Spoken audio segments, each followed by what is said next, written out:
How to fix Messenger isn't responding problem. Hey guys, welcome back to 1 million ideas YouTube channel. In this video I will show you how to fix Messenger isn't responding problem.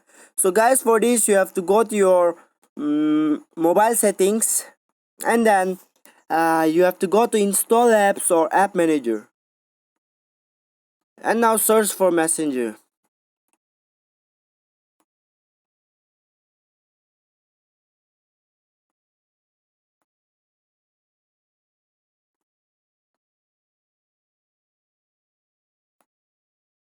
Here is it.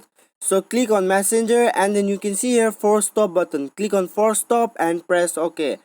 And then now you have to click on storage, and you have to clear all the cache here.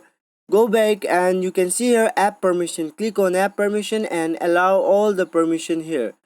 Now if the problem is not working, you have to uninstall the application and reinstall the application. The problem will be solved. Thanks for watching.